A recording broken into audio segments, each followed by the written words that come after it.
Hello friends, welcome back again. ये हमारा second concept है और हमारा टॉपिक है ऑर्डर ऑफ मैग्नीट्यूड।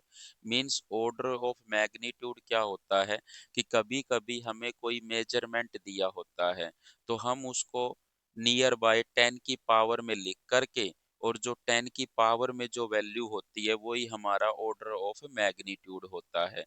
मतलब हम मोटे मोटे तौर पर उस मेजरमेंट को 10 की पावर में लिख लेते हैं, और जो 10 की पावर में लिखा हुआ होता है एक्सप्रेशन, वही हमारा ऑर्डर ऑफ मैग्नीट्यूड होता है। और सबसे पहले ध्यान रखिए कि अगर आपको कोई भी मेजरमेंट गिवन हो, उसको एसआई यूनिट में होना चाहिए। अगर नहीं है तो सबसे पहले उसको एसआई यूनिट में लिखना होगा आपको। मतलब कोई भी मेजरमेंट अगर आपको गिवन है, मान लेते हैं कोई भी मेजरमेंट या फिर कोई भी वैल्यू अगर आपको गिवन है, और वो वैल्यू को आपको मान लेते हैं कुछ भी गिवन है, आपको क्या करना है, उस वैल्यू को आपको n गुणा में 10 की पावर x में लेके आना है। लेकिन ये जो n होगा, ये n की वैल्यू 0.1 से ज्यादा या बराबर और 5 से कम होनी चाहिए। मतलब इस मेजरमेंट या इस वैल्यू को आप ऐसे लेके आओगे, ये किस में होनी चाहिए, एसआई यूनिट में होनी चाहिए। सबसे पहली बात, कोई भी मेजरमेंट या कोई भी वैल्यू जो आपको गिवन हो, वो एसआई यूनिट में होनी चाहिए। तो ये क्या है, एन जो होगा, ये जो इसके आगे लगा हुआ नंबर होगा, वो 0.5 से ज्यादा या बराबर और लेस देन 5 होना चाहिए। तब जो ये 10 की पावर एक्स, मतलब जब तब जो ये आएगा ना, यही आपका क्या होता है, ऑर्डर ऑफ मैग्नीट्यूड होता है। कभी कभी ऑप्शन में सिर्फ एक्स भी लिख देता है, और किसी किसी ऑप्शन में पूरा 10 की पावर एक्स भी लिख देता है। मतलब किसी किसी आंसर में आपको 10 की पावर एक्स पूरा लिखा हुआ मिलेगा, और कहीं कहीं पर आपको ओनली एक्स लिखा हुआ मिलेगा। मतलब 10 की जो पावर है उसको भी वो लिख सकता है, या ओवरऑल भी वो लिख सकता है। देखिए कुछ क्वेश्चन करते हैं। जैसे आपसे कहा कि मास ऑफ प्रोटॉन, प्रोटॉन का जो मास है उसका ऑर्डर ऑफ मैग्नीट्यूड बताओ। अब आपको प्रोटॉन के मास भी तो नहीं पता।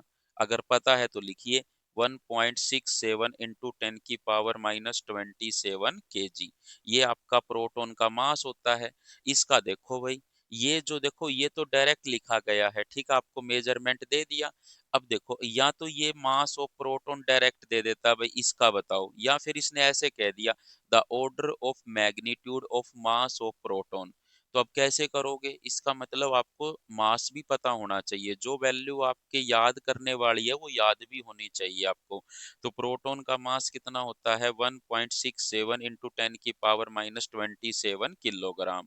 अब कैसे करोगे इसको, ये 1.67 जो है, ये इस रेंज में है आपकी, तो इसका आंसर क्या आएगा, 10 की पावर माइनस 27। ऐसे ही अगर मास ऑफ इलेक्ट्रॉन का पूछे आपसे, किसका पूछे, इलेक्ट्रॉन के मास का ऑर्डर ऑफ मैग्नीट्यूड बताओ, तो इलेक्ट्रॉन का मास कितना होता है, 9.1 गुणा 10 की पावर माइनस 31 किलोग्राम होता है। तो अब देखिए, ये 9.1 जो है, ये इस रेंज में नहीं है, तो आपको इस रेंज में लेके आना पड़ेगा। लेकिन देखो एसआई यूनिट में है ये, तो रेंज में लेके कैसे आओगे, ये डॉट अगर इधर आ जाए तो क्या हो जाएगा, ये इस रेंज में आ जाएगा, तो क्या लिखेंगे, 9.1 के इस साइड डॉट चाहिए, तो 10 से गुणा और 10 से डिवाइड। तो 10 से डिवाइड और 10 से गुणा करोगे, तो ये तो क्या बन जाएगा आपका, 0.91 बन जाएगा, और ये क्या हो जाएगा, 10 की पावर माइनस का 30 किलोग्राम। तो ये उस रेंज में आ गया आपका, 0.5 से ज्यादा है और 5 से कम है, तो इसका ऑर्डर ऑफ मैग्नीट्यूड क्या आएगा, 10 की पावर माइनस 30 आएगा इसका ऑर्डर ऑफ मैग्नीट्यूड। ऐसे ही आपसे मास ऑफ न्यूट्रॉन का पूछ सकता है, मास ऑफ न्यूट्रॉन का बताओ, तो न्यूट्रॉन का मास कितना होता है, 1.67 इंटू 10 की, प्रोटॉन के मास के इक्वल ही होता है, तो इसका आंसर भी क्या आएगा, 10 की पावर माइनस 27 ही आएगा इसका भी आंसर। जैसे आपसे कह दे कि यूनिवर्सल ग्रेविटेशनल कांस्टेंट का बताओ, universal gravitational constant, universal gravitational constant का आपको ऑर्डर ऑफ मैग्नीट्यूड बताना है। अब आपको ये क्या होता है, जी, जिसकी वैल्यू होती है 6.67 इंटू 10⁻11 न्यूटन मीटर स्क्वायर पर किलोग्राम स्क्वायर ये होती है। तो देखो सबसे पहले तो ये एसआई यूनिट में है पूरा का पूरा, तो ये 6.67 जो है ये उस रेंज में नहीं है, 5 से ज्यादा है, तो ये जो डॉट है वो इधर लेके आनी पड़ेगी। तो इसको 10 से मल्टीप्लाई, 10 से डिवाइड, तो 10 से जब आप इसको करोगे डिवाइड तो ये डॉट तो इधर आ जाएगी, और जब मल्टीप्लाई करोगे तो ये 10⁻−10 हो जाएगा। तो ये आपको लिख दिया आपने इसको, तो इसका आंसर क्या हो जाएगा, 10⁻−10 हो जाएगा इसका ऑर्डर ऑफ मैग्नीट्यूड। अब देखिए अगर आपसे कह दे प्लैंक्स कांस्टेंट का बताओ, प्लैंक्स कांस्टेंट का ऑर्डर ऑफ मैग्नीट्यूड बताओ, तो आपको प्लैंक कांस्टेंट का वैल्यू पता होना चाहिए। एच कितना होता है, 6.626 इंटू 10⁻−34 जूल इंटू सेकेंड, ये होता है इसका वैल्यू। तो आपको याद भी होना चाहिए कि प्लैंक्स कांस्टेंट को एच से रिप्रेजेंट करते हैं, जिसकी वैल्यू ये होती है। अब आप क्या करोगे, ये वैल्यू जो है उस रेंज में नहीं है कि जो आपने एन लिखा था वो 0.5 से ज्यादा और 5 से कम होना चाहिए, लेकिन ये तो नहीं है, तो हम इस डॉट को इधर ले आते हैं। डॉट को इधर लाएंगे तो हम क्या करेंगे, 0.6626 मतलब 10 से भाग कर देंगे तो ये इधर आ जाएगा, गुणा करेंगे तो ये 10⁻−33 रह जाएगा। तो ये क्या आंसर आ गया, 10⁻−33 इसका ऑर्डर ऑफ मैग्नीट्यूड आ गया आपका। जैसे आपसे speed of light in vacuum, speed of light in vacuum, कि वैक्यूम में जो लाइट की स्पीड होती है उसका ऑर्डर ऑफ मैग्नीट्यूड बताओ। तो सी की वैल्यू कितनी होती है, 3 × 10⁸ मीटर पर सेकंड। तो ये 3 तो है उस रेंज में है, तो इसका ऑर्डर ऑफ मैग्नीट्यूड तो डायरेक्ट ही आ गया आपका 10⁸। अब आपसे कोई मान लेते हैं कोई रैंडमली मेजरमेंट गिवन है, और वो मेजरमेंट आपको दे दिया 5000 किलोग्राम मान लेते हैं। तो अब आप क्या लिखोगे, इसको 5 × 10⁻³ किलोग्राम लिख सकते हो। तो अगर आप सोच रहे हो कि इसका आंसर 10⁻³ होगा तो ये गलत है, क्योंकि देखो मैंने जो n लिखा था ना वो इक्वल टू का साइन 0.5 के साथ था, न कि 5 के साथ।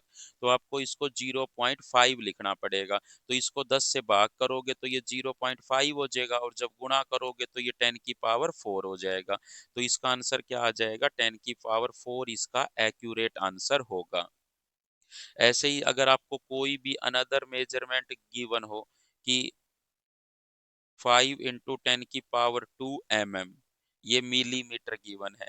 अब आपको क्या कहा गया था कि अगर कोई भी मेजरमेंट हो वो आपको एसआई यूनिट में लिखना है।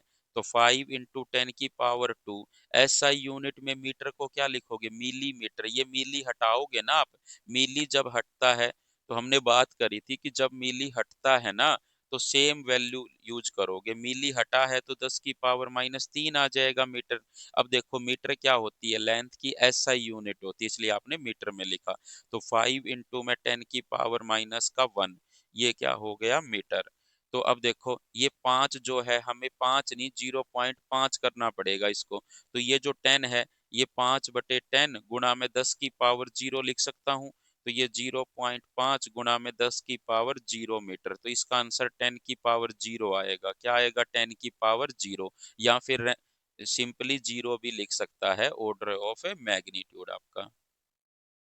जैसे आपको किसी भी बॉडी का एरिया गिवन है, मान लेते हैं किसी सरफेस का 25 मीटर स्क्वायर गिवन है। तो ये देखो पहले तो एरिया किस में है, ये एसआई यूनिट में है आपका एरिया, आप कहोगे है एसआई यूनिट में। लेकिन ये जो 25 है ये 5 से ज्यादा है, तो क्या करोगे इसको, अगर हम जी डॉट यहाँ पे ले आए तो 2.5 बन जाएगा तो सही है। लेकिन आप यहाँ पे नहीं लेके आ सकते 0.25, क्योंकि वो क्या हो जाएगा, 0.5 से कम हो जाएगा। इसलिए हम यहाँ पे लेके आएंगे, तो हमने 10 से भाग करी तब आया, तो 10 से हमें क्या करना पड़ेगा, मल्टीप्लाई। तो इसका ऑर्डर ऑफ मैग्नीट्यूड क्या आएगा, 10⁻1। जैसे आपको अनदर क्वेश्चन लेते हैं कि एरिया आपको दे रखा है 125 गुणा में 10⁻³ सेंटीमीटर स्क्वायर, ये दे रखा है। तो आप इसका ऑर्डर ऑफ मैग्नीट्यूड बताओ। तो आपको सबसे पहले तो देखो ये जो सेंटीमीटर है इसको मीटर में कन्वर्ट करना पड़ेगा। तो इस सेंटीमीटर को मीटर में कैसे कन्वर्ट करोगे कि 1 सेंटीमीटर में कितने मीटर होते हैं। कितने मीटर होते हैं, या फिर ये करो कि ये पूरा का पूरा ही चेंज कर लो, चाहे आपकी मर्जी है। 1 सेंटीमीटर स्क्वायर में कितने मीटर स्क्वायर होते हैं। यहाँ पे सेंटी क्या हुआ है, हटा है। हटा है तो जो वैल्यू है वही यूज करोगे, 10⁻⁻², और उसका क्या होगा, स्क्वायर। तो ये क्या हो जाएगा, 10⁻⁻⁴। तो ये 125 गुणा में 10⁻³ गुणा 10⁻⁻⁴ मीटर स्क्वायर हो जाएगा, क्योंकि 1 सेंटीमीटर स्क्वायर की जगह आपने इतना रख दिया। तो ये 125 गुणा में 10⁻⁻1 मीटर स्क्वायर। अब देखो कहाँ पे डॉट लगानी है, यहाँ पे लगानी है या यहाँ पे। यहाँ पे लगाओगे तो 12.5 आएगा, और यहाँ पे लगाओगे तो 1.25, यही तो हमें चाहिए। तो 1.25 लाने के लिए आपने इसको 100 से डिवाइड किया, तो इसको 100 से मल्टीप्लाई भी करना पड़ेगा। तो ये 10⁻² से मल्टीप्लाई भी हो गया। तो ये 1.25 गुणा 10⁻1 आ गया। तो ऐसा मतलब क्या हो गया कि इसका ऑर्डर ऑफ मैग्नीट्यूड क्या आ जाएगा, 10⁻1। तो ऑर्डर ऑफ मैग्नीट्यूड के क्वेश्चन भी पूछे जा चुके हैं प्रीवियस ईयर क्वेश्चंस में। सो आप इस तरह से ऑर्डर ऑफ मैग्नीट्यूड किसी भी मेजरमेंट का या किसी भी वैल्यू का, जो आपको डायरेक्ट दे रखी हो, इनडायरेक्ट गिवन हो, तो आप निकाल सकते हो। इसलिए आपको वैल्यूज पता होनी चाहिए। जैसे आपसे बोल्ट्जमैन कांस्टेंट का पूछ ले, बोल्ट्जमैन कांस्टेंट, उसका ऑर्डर ऑफ मैग्नीट्यूड बताओ। तो के बी जो होता है वो बोल्ट्जमैन कांस्टेंट होता है, जिसकी वैल्यू होती है 1.38 इंटू 10⁻23 जूल पर केल्विन। ये आपका क्या है, एसआई यूनिट में है। और बाय द वे ये जो चीज है वो उस रेंज में भी आ गई, तो इसका आंसर क्या आ गया, 10⁻23। ये कब कर पाओगे, जब आपको उन सभी की वैल्यूज पता होगी, तभी आप उनको कर पाओगे। तो ये थे ऑर्डर ऑफ मैग्नीट्यूड के क्वेश्चंस और concept. Thank you so much for watching this video.